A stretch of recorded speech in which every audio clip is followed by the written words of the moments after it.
Good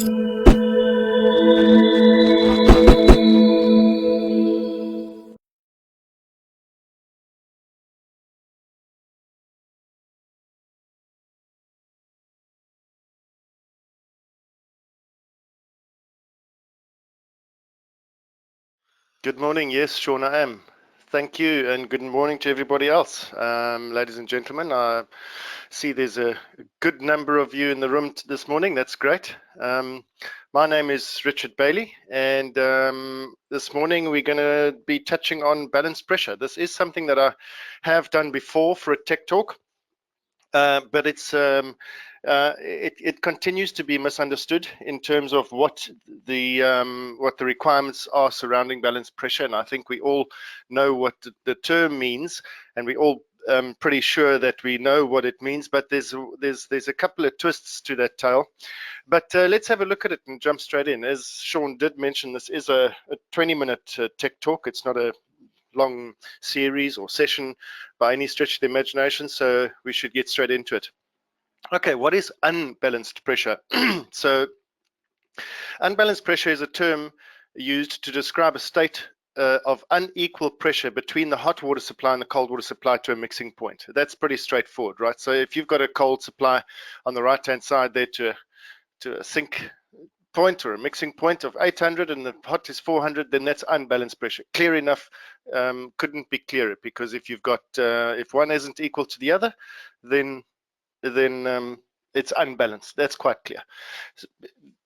The reason why we experience things like unbalanced pressure is because of the fact that the municipal mains coming into the property are often, and these days it's not always the case, especially in the Cape, where we've had the serious water crisis, and a lot of municipal areas have been, the water supply has been throttled, and the incoming supply is the pressure is lowered somewhat. So it's not always the case, but it's mostly the case where the municipal mains pressure incoming is much higher than that of the rating of the hot water cylinder. So the hot water cylinder is a pressure vessel.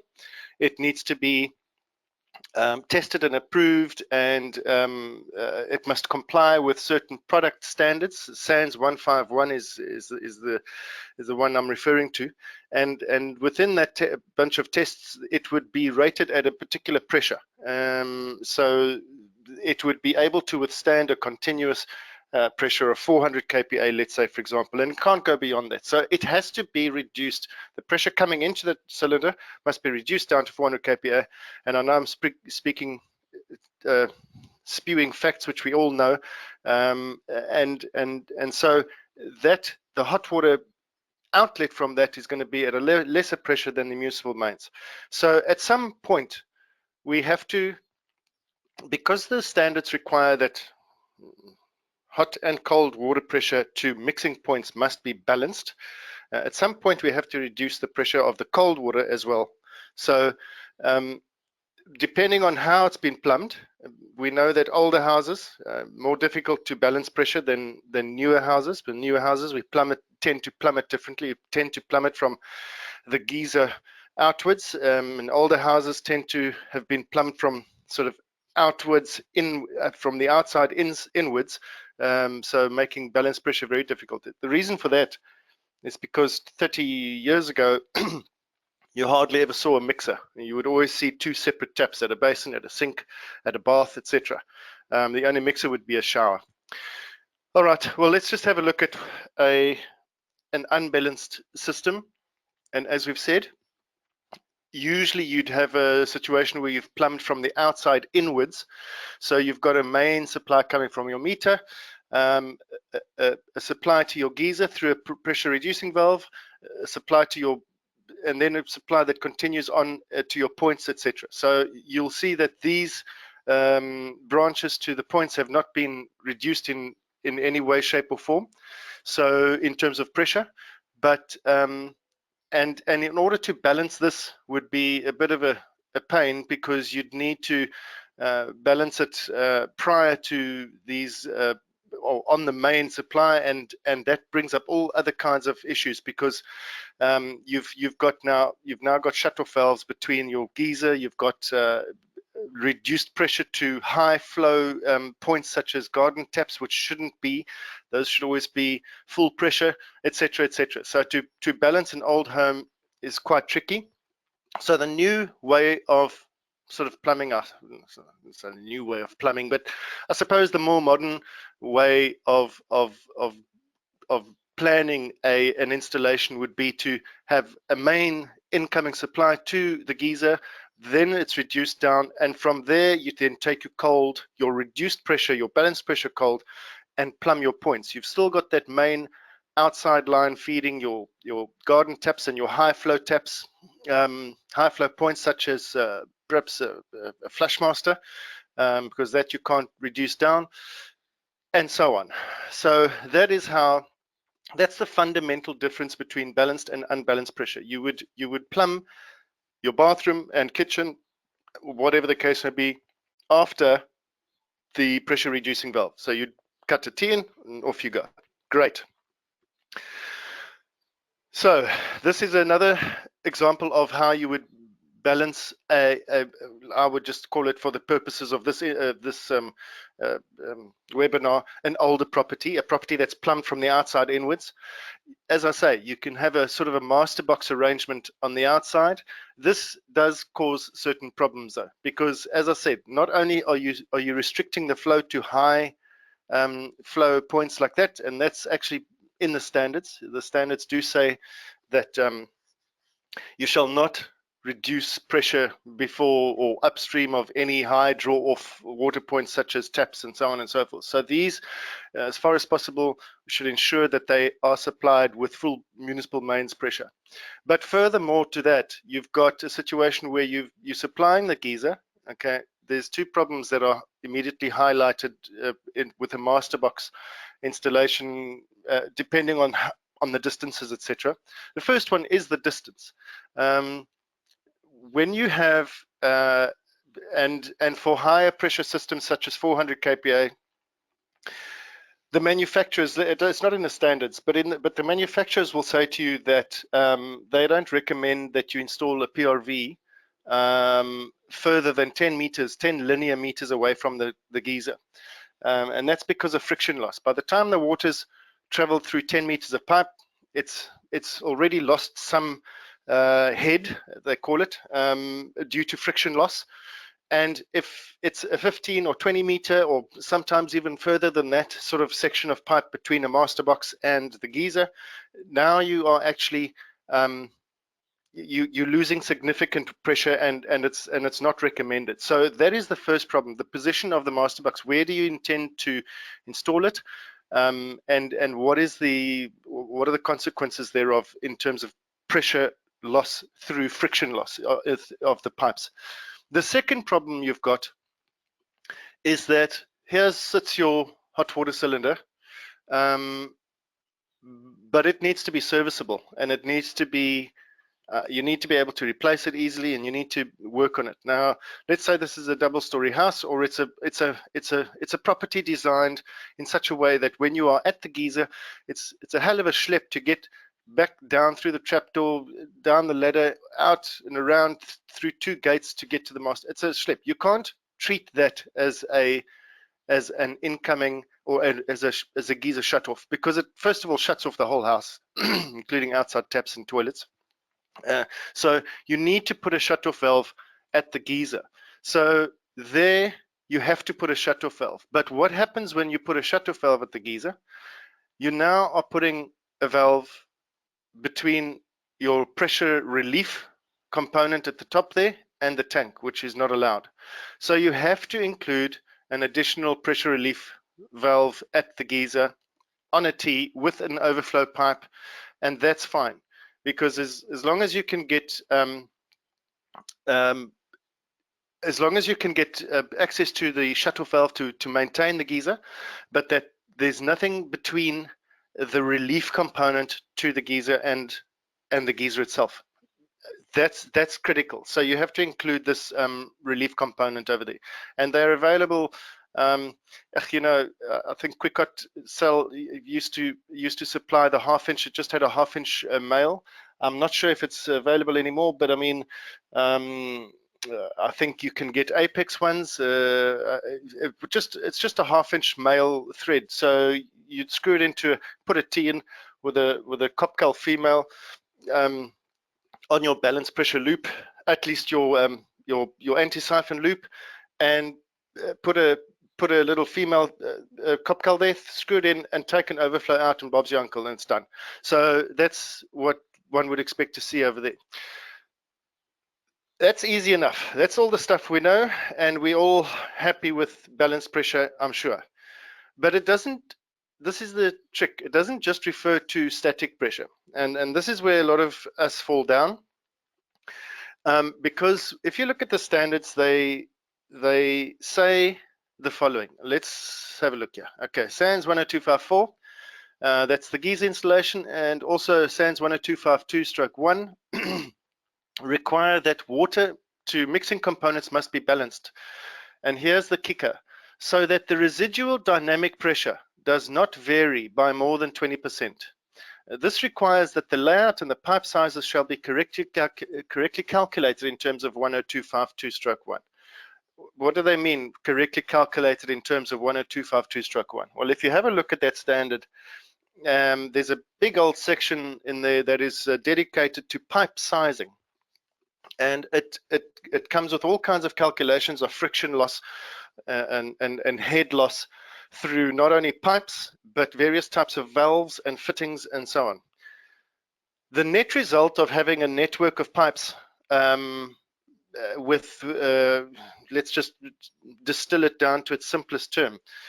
A network of pipes with water or fluid running through it, the more length you have, the more friction loss will occur, and the more changes of direction you have, the more friction loss will occur, and the more valves and so on it needs to flow through, the same will apply. What I'm saying is that every plumbing system will have some sort of friction loss within it.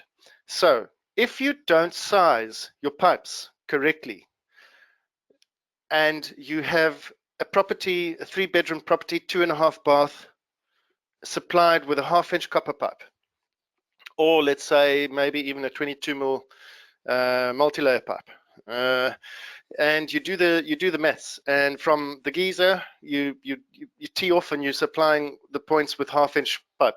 If you do the maths, you will find that your system is not a balanced system.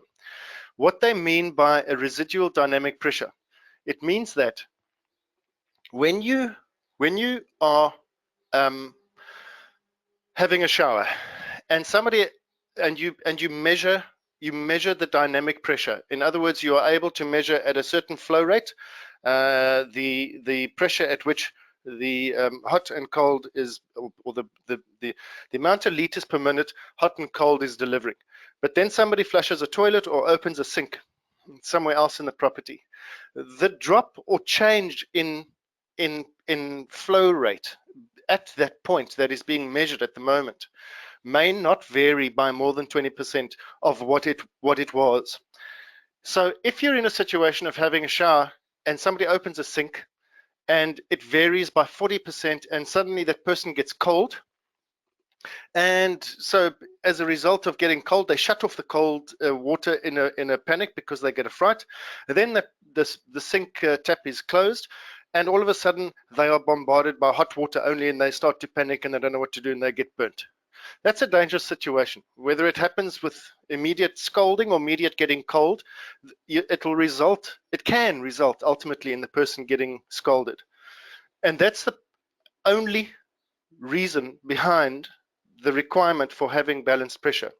So balanced pressure refers most importantly to residual dynamic pressure. Now, how does one figure that out? Okay, so you've got to do, I suppose you could say, well, you've got to go and actually measure it. However, if you follow the recommendations and the guidelines in terms of pipe sizing, and you size your pipes correctly within the property and you route them nicely, I can guarantee you that this situation won't occur. So you will actually have a balanced system if your pipes are sized correctly, and it's not that difficult to do. We just need to put a little bit of effort into it, and perhaps be willing to spend a little bit of money and time on it. But this is something that should be done at design phase. It should be costed into quotations and that sort of thing. I know that construction companies and developers are the guys that hold the purse strings, and they're the ones that pinch. That's all fair and well, and you know, great. But at the end of it, at the sharp end of it, if that system or installation is audited, you're going to fall short, because it's not balanced pressure.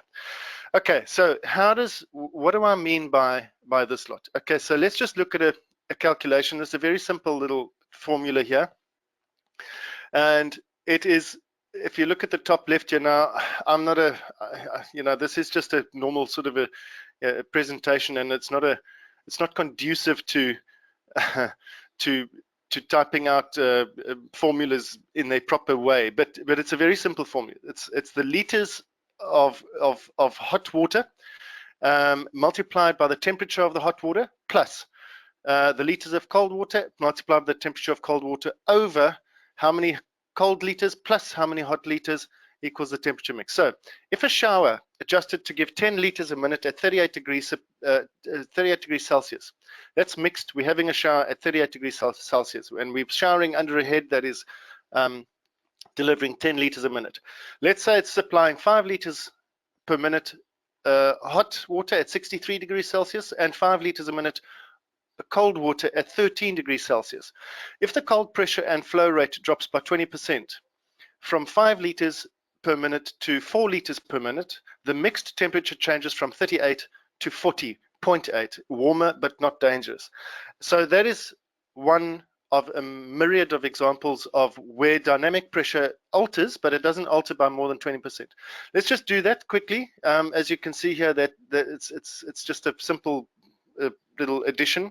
So liters times liters hot times temperature hot. So it's liters. If you look down here at the bottom, liters is 5 times 63, which equals 315, plus 5 times 13 equals 65. So you add those two together is 380 over 5 plus 5 is 10. So 380 over 10 equals 38 degrees. There you can see that over there. Same over here. If you do the same calculation, but after the residual pressure has dropped, or the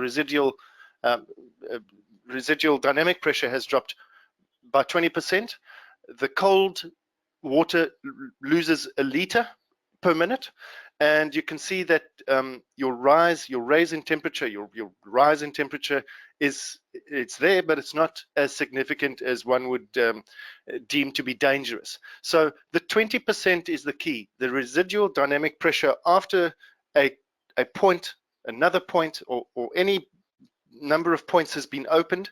In other words, you've got to ensure that your pipes are big enough to supply all points that are likely to be used at simultaneously. And SANS 10252/1 has all of this information in it. There are factors which are included in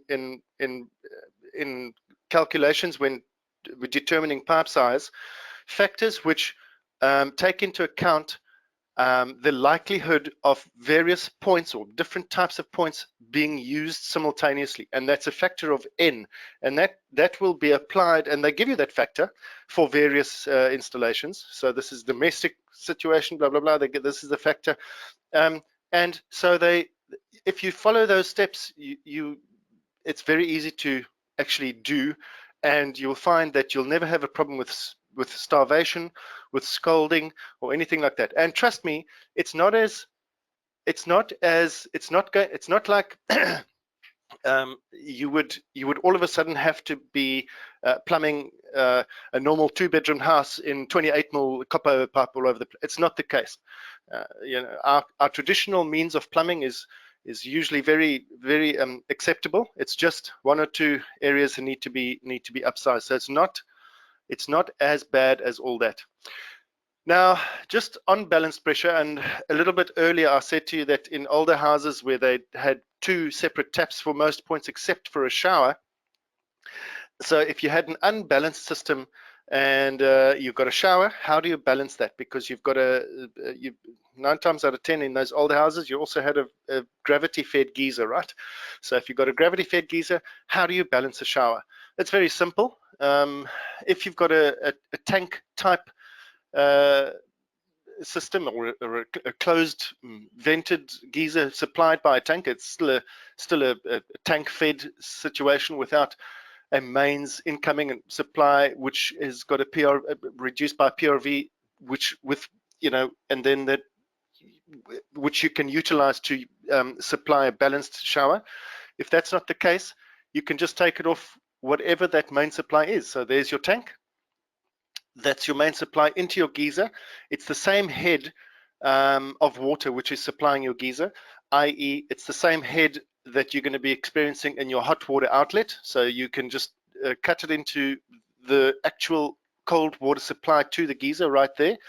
In the case of a gravity fed geyser or a cistern type geyser, you can actually cut a little port into the storage tank of that geyser, and in a normal a combination geyser, a little hole saw, 20 mil, a brass half-inch brass nipple, half-inch, and 2 brass back nuts with 2 fiber washers, and you welly that up, and you put a stopcock straight onto there, and off you go with your balanced cold supply to a shower. Now that's older houses, but sometimes we have to actually think of these things, because a lot of these geysers are still around, and in fact they are still being installed today. They will last you 30 years, and so many people actually prefer them. So how do you balance a shower? And that's how it's typically done. Okay, we are almost done. Effects of unbalanced pressure are quite numerous. We know what the story is. We have backflow situation, where cold water overwhelms the hot water and starts to push backwards into the geyser. So it starts to overpressurize valves, and valves have reverse flow from the geyser into the valve, and it usually picks up a whole lot of sediment at the bottom of the geyser, because that's where it is. It goes through the baffle, through the inlet of the geyser, and backwards into the valve, and so the valves start to pick up a lot of dirt, and warranties could be voided. Valves could be damaged permanently. Geysers could be damaged from overpressurization if the PRV starts to act up because of dirt, etc. So there are quite a few negative symptoms. Sorry, let me just get, let me just click that, I beg your pardon. Okay, there we go. So difficulty in mixing, obviously, is another thing. Scalding, especially when you've got infirm or small kids trying to have a shower. Tap damage, water hammer, a significant risk of water hammer. We all know that that's going to happen. And then other valves, for example, thermostatic mixers will not function if you have unbalanced pressure on a line that requires a thermostatic mixer. When you look at inline stop taps, for example, like a shower, an old shower with 2 inline stop taps as shutoffs, and you have the old jumper type stop tap, with the correct direction of flow, we all know that water essentially pushes the jumper upwards and outwards, and the water is able to flow. So as you lift the spindle and that jumper lifts, the water actually aids that action, and it helps to lift that spindle in the opposite direction of flow, and you have water flowing from the wrong way backwards because of back pressure. Sometimes that spindle is loose. It could result in the spindle just going against the seat and not allowing any flow through, or what usually happens, it starts to judder, and you have some serious water hammer issues there. Last slide. I know that a lot of us do this. We install non-return valves on unbalanced systems as part and parcel of the replacement of geysers.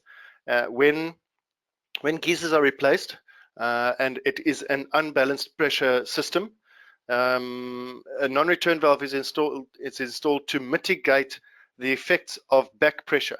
Now that is all very good and well, and that is certainly a step towards improvement of the whole situation. It's a help to the homeowner, but it's important just to know that it doesn't constitute balanced pressure. It doesn't mean that the system is now balanced. I think we all know that, but it's just a note to be sure that just because a non-return valve has been installed, it doesn't now make the system compliant. And it's not a remedy, it's simply a band-aid on a cut. Okay, that's it from me. Thank you very much. I hope you enjoyed it. I hope I wasn't too long. I think we've got 5 minutes or so for questions, if there are any. All right, we do have a couple of questions that we're just going to have to get through quickly. The first question reads, if a 15mm main supplied to a geyser is 15 millimeters, and then from the PRV is 22 millimeters, is that also considered balanced? So without actually looking at the installation and doing the calculations, it would be impossible to determine that. You'd need to actually, on a case-by-case basis, do the calculations and see what it is supplying, what the demand is versus what the flow rate is likely to be. So it's impossible to say. It would need to be worked out on an individual basis. Right, perfect. The next question reads, what is the minimum diameter of the piping? Must the council consider supply before the meter? Yeah, that's always a bit of a contentious issue, because in older, well, a lot of older properties and a lot of older earths have got half-inch copper supplies, and you do the maths, and it's probably not enough. In a case like that, again, it's not we're not trying to solve the world's problems. We are only able to do what we are able to do. So if we've done what's necessary in terms of sizing our pipes correctly within the property, and they still experience issues, then they can go back and say, okay, you can show what you've done and say, this is what I've done, it is correct. We suspect that the problem is from the council, so please approach them and have them upsize your meter. And that's doable. But if you just take for granted that that's half-inch, so what's the use of me trying to plumb this place properly because that's half-inch, I'll just plumb the rest in half-inch, and you're doing yourself a disservice. Yes, granted, sometimes the municipal supplies are not big enough to properly supply a property, but it's not to say that we should then downgrade our installation to suit that, because to upgrade plumbing, a council meter supply is quite easy. Pricey, but easy.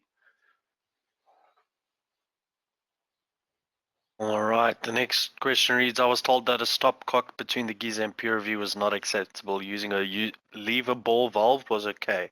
Is this true or false? That is false. It is not allowed. A ball valve, stopcock, non-return valve, anything that can stop flow in any condition. In other words, I understand the argument behind ball valves is that if it's open, it's a free flow back and forth. Yeah, of course. But what if it's closed? All right. And so no, it's not allowed, period. Not. Right, the next question reads, what causes water hammering? Oh, have you got another 3-4 hours? That's a hell of a question. Any plumber will agree with me that it depends on so many things. So many things. I wouldn't even attempt to start going into water hammer right now. Right. It is about to go past. The remaining questions look like long ones. I'm not going to continue with the questions, guys. What I am going to do is go ahead and forward these questions on after the session to Richard, and then we'll get back to you via email. So I'm going to go ahead and end off the session now, guys. What will happen is there will be a survey that opens up in your web browser. In there, if you are a PIRB member, you can go ahead and put in your registration number to then apply for your points there. Other than that, guys, I'm going to say thanks so much for joining us. Thank you, Richard, for taking the time out to prepare for this morning. And then I'll see you guys same time next week, Thursday. Enjoy the rest of your week, guys. Bye. Thanks, ciao.